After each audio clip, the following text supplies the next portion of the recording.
Are there certain skill sets that you look for that are more important now, perhaps, than they would have been 10 years or so ago?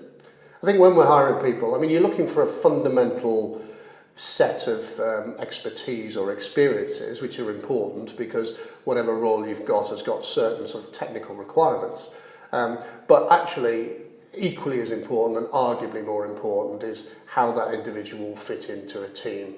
You know, a sports organisation is a team and it's a broad team. It's an interesting sort of broad church.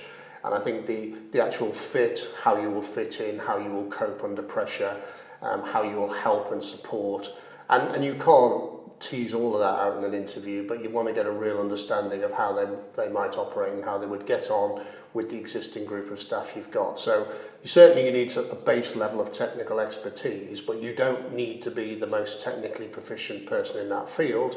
You've got to show that you would fit into a very team-orientated environment. And you've built a very successful career in sport. If you were giving advice to kind of maybe yourself 20 years ago, or, you know, youngish people looking to build a career in the business of sport, what advice would you give them?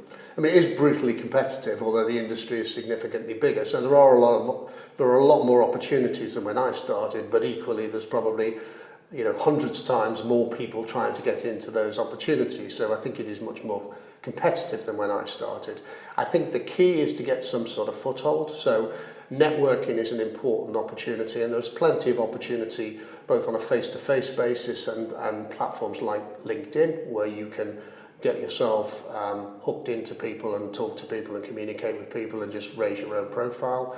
The other route in, or the other way into a number of sports, is to start to get yourself some form of basic coaching qualification at whatever sport is interesting, because there were always opportunities at every club and every sport, normally on a volunteer basis, to start coaching.